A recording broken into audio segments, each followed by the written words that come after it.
Hi friends, welcome back to our YouTube channel. ఈరోజు recipe వచ్చేసి mutton curry. ఓకేనా? Mutton curry heavy మసాలాలు లేకుండా సింపుల్గా అంటే సింపుల్ ప్రాసెస్లో నేను మీకు చూపిస్తాను నేను ఎలా ప్రిపేర్ చేశాను అనేది. ఓకేనా? అండ్ మనకు మటన్ అయితే మనం ఎక్కువ మటుకు రైస్లోనే కదా మనం తినేది. ఓకేనా?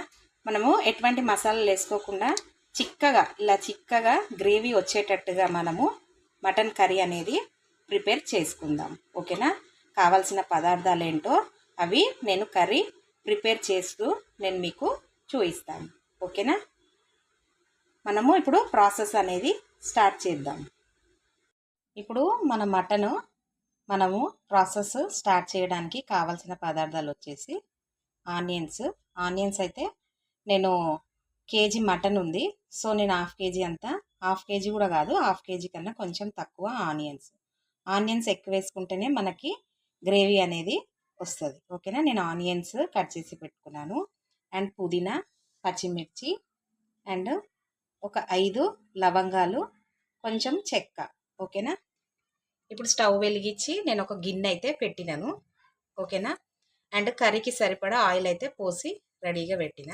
ఇప్పుడు మనము ఈ స్పైసెస్ అనేది యాడ్ చేసుకుందాం. ఓకేనా? ఒక బగారా ఆకు కూడా వేసినాను. ఓకేనా? ఇప్పుడు మనము ఆనియన్స్, పచ్చిమిర్చి యాడ్ చేసుకోవాలి.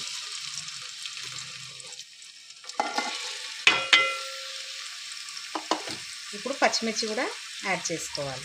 ఇప్పుడు ఇవనేది మంచిగా మనం ఆయిల్లో ఫ్రై చేసుకోవాలి. ఓకేనా? ఆనియన్స్ ఫ్రై అయిన తర్వాత మనం మటన్ అనేది యాడ్ చేసుకోవాలి. ఇప్పుడు మన ఆనియన్స్ అయితే మంచిగానే ఫ్రై అయినవి. ఓకేనా? ఇప్పుడు మనము పుదీనా కూడా వేసుకోవాలి. ఓకేనా?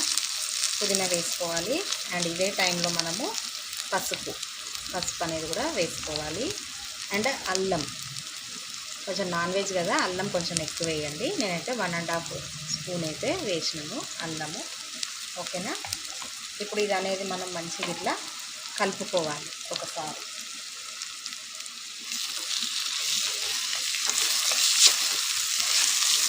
ఆనియన్స్ మంచిగా వేసుకుంటేనే కర్రీకి అనేది గ్రేవీ అనేది బాగా వస్తుంది, అందుకని చెప్పేసి. ఓకేనా?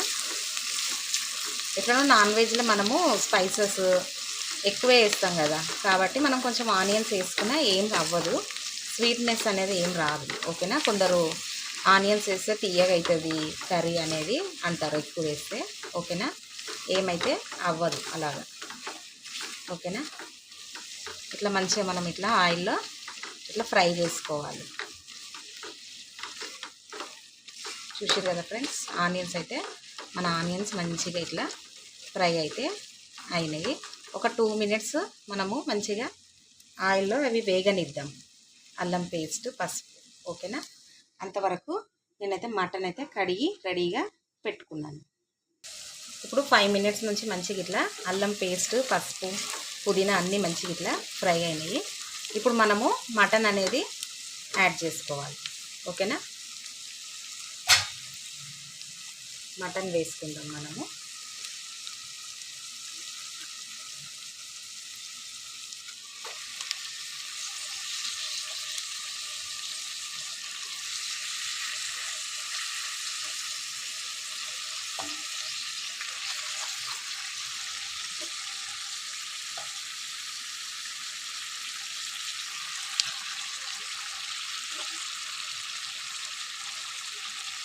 ఇప్పుడు మటన్ వేసినాం కదా, ఒక 2-3 నిమిషాలు కలపకుండా ఇట్లా మీడియం ఫ్లేమ్ మీద మనం ఒక 5 మినిట్స్ వదిలేద్దాం.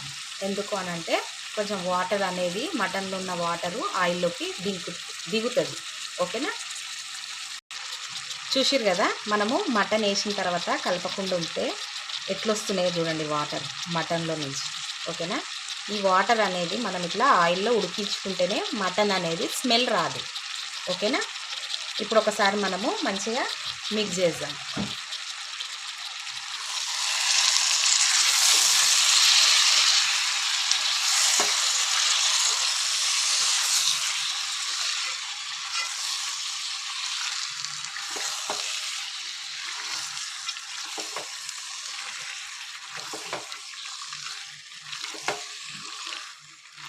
మంచిగా మిక్స్ చేసుకున్నాం కదా. ఇప్పుడు మనము కారము, ఉప్పు, ధనియాల పొడి అన్నీ ఇప్పుడే యాడ్ చేసుకోవాలి. ఫస్ట్ అయితే సాల్ట్ వేద్దాం. నేను 3 స్పూన్స్ వేస్తున్నాను సాల్ట్, కేజీ మటన్ కదా అందుకని. అండ్ ధనియాల పొడి, మిర్చి పౌడర్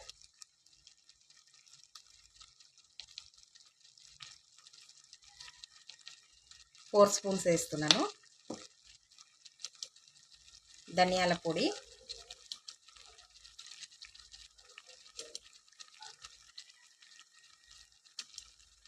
4 స్పూన్స్.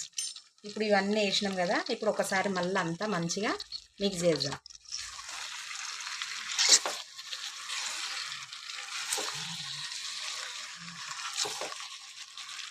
ఇప్పుడు ఇవన్నీ ఇట్లా మంచిగా మిక్స్ చేసి మళ్ళా ఒక 5 అన్న 10 మినిట్స్ అన్న 5 మినిట్స్ అన్న 10 మినిట్స్ అన్న మళ్ళీ మనము మీడియం ఫ్లేమ్లో పెట్టి మటన్ని మంచిగా ఉడికియాలి. అప్పుడే ఇప్పుడు మనం వేసిన స్పైసెస్ అనేవన్నీ మటన్కి మంచిగా పట్టుకుంటాయి ఫ్లేవర్స్. ఓకేనా? ఇప్పుడు ఇట్లా కలుపుకున్నాం కదా. ఇప్పుడు ఒక 5-10 మినిట్స్ మనం మంచిగా ఇట్లా వదిలేద్దాం. ఆయిల్లో మంచిగా మటన్ అనేది ఉడుకుతుంది. ఓకేనా? ఇప్పుడు నేను 10 మినిట్స్ నుంచి ఇట్లా ఆయిల్లో మటన్ అయితే ఉడికిస్తున్నా. చూసిరు కదా ఆయిల్ ఎట్లా పైకి వచ్చిందో. అండ్ వాటర్ కూడా చూడండి ఎట్లా వచ్చిందో, మటన్లో ఉన్న వాటర్. ఉప్పు కారం అన్నీ వేసినాం కదా. ఇప్పుడు ఇట్లా మంచిగా ఇట్లా వాటర్ అనేది వస్తుంది. ఓకేనా? ఇప్పుడు మనము టమాటా, కొత్తిమీర ఇవి కూడా వేసుకోవాలి. ఇప్పుడు ఇవి వేసుకొని ఇవి కూడా ఒకసారి మంచిగా కలిపి ఇప్పుడు మళ్ళీ ఒకసారి టమాటాలు ఉడికేదాకా కొంచెం సేపు ఉడికిద్దాం. ఓకేనా? ఇప్పుడు మూత మీద కొంచెం బరువు పెట్టి ఉడికిద్దాం. ఇప్పుడు టమాటా వేసిన తర్వాత మన మటన్ అయితే ఇట్లా వచ్చింది. ఓకేనా? ఆయిల్ అయితే మంచిగా ఇట్లా పైకి తేలింది. చూసిరు కదా ఇంకా కొంచెం వాటర్ అనేది అయితే వచ్చింది మటన్లో. ఓకేనా? చూసిరు కదా మనం ఏమి మసాలా లేకుండానే గ్రేవీ అనేది చూడండి ఎంత చిక్కగా వచ్చిందో. ఓకేనా? మటను ఇట్లా బొగాన్లో వండితేనే ఇట్లా మంచిగా ఫ్లేవర్ అనేది వస్తుంది. ఓకేనా? కుక్కర్లో వండితే కొంచెం మటన్ అనేది సప్పబడుతుంది, అందుకని చెప్పేసి. ఇప్పుడే కొంచెం కొబ్బరి పొడి కూడా వేసుకోవాలి. ఆప్షన్ అండి ఇది, నేనైతే కొబ్బరి పొడి వేస్తాను. అండ్ ఇప్పుడే మనము వాటర్ కూడా యాడ్ చేసుకోవాలి. మటన్కి ఉడికించుకోవాలి కదా, సో కొంచెం వాటర్ అనేది ఎక్కువనే పడుతుంది. నేనైతే 1 గ్లాస్ వాటర్ పోసినాను. చూసిరు కదా ఇక ఇంత గ్రేవీ అనేది అయితే మనకు వాటర్ పోసిన తర్వాత వచ్చింది. ఓకేనా? ఇప్పుడు ఒక మూత మీద బరువు పెట్టి ఇప్పుడు మనము ఫ్లేమ్ అనేది హై ఫ్లేమ్లో పెట్టి మటన్ని మంచిగా ఉడికించుకోవాలి. ఓకేనా? నేనైతే ఇట్లా గిన్నె మీద బరువు పెట్టినాను. ఓకేనా? ఇది అన్నం గిన్నె. ఓకేనా? ఇట్లా పెట్టి మనము హై ఫ్లేమ్ పెట్టుకుంటే మటన్ తొందరగానే ఉడుకుతుంది. గ్యాస్ అనేది అయితే ఏం వేస్ట్ అవ్వదు. చాలామంది గ్యాస్ వేస్ట్ అవుతుంది అని చెప్పేసి కుక్కర్లో వండుతారు. కుక్కర్లో వండితే మాత్రం కర్రీ అనేది టేస్ట్ అయితే రాదు, సప్పగా అవుతుంది. ఓకేనా? ఇప్పుడు నేను 15 నిమిషాల నుంచి అయితే మటన్ని మంచిగా ఉడికిస్తున్నా. ఓకేనా? ఇప్పుడు ఇంకా కొంచెం వాటర్ అయితే ఉన్నది. మటన్లో గ్రేవీ ఉంటేనే బాగుంటుంది రైస్కి. ఓకేనా? సో ఇంకా కొంచెం సేపు ఉడికిద్దాం. ఒకసారి నేను మటన్ కూడా చెక్ చేసినాను, మటన్ కూడా మంచిగా ఉడికింది. ఓకేనా? ఇప్పుడు మనము మటన్ మసాలా అనేది యాడ్ చేసుకోవాలి. ఓకేనా? ఇప్పుడు ఇంకొక 10 మినిట్స్ మంచిగా ఉడికించుకుందాం. ఇప్పుడు మనము మటన్ మసాలా వేసి ఒక 10 మినిట్స్ అయితే నేను మళ్ళీ ఉడికించినాను మటను. ఓకేనా? చూడండి మటన్ అయితే ఇట్లా మంచిగా చిక్కగా అయితే చూసిరా గ్రేవీ ఎంత మంచిగా ఎట్లా చిక్కగా వచ్చిందో. ఇట్లుంటే మనకు రైస్లోకి మంచిగా సరిపోతుంది. ఓకేనా? మటన్ కూడా మంచిగా ఉడికింది, నేను చెక్ చేసినాను మటను. ఓకేనా? మంచిగా అయితే ఉడికిపోయింది. ఓకేనా? గ్రేవీ కూడా చూడండి ఎంత బాగున్నదో. ఇట్లా మనము బయట ఇట్లా బొగాన పెట్టి ఇట్లా వండితేనే మనకు ఈ కర్రీ ఇట్లా స్ట్రక్చర్ అనేది వస్తుంది. ఓకేనా? ఈ రెసిపీ కనుక మీకు నచ్చినట్టయితే లైక్ చేయండి, షేర్ చేయండి, సబ్స్క్రైబ్ చేయండి. Thank you for watching.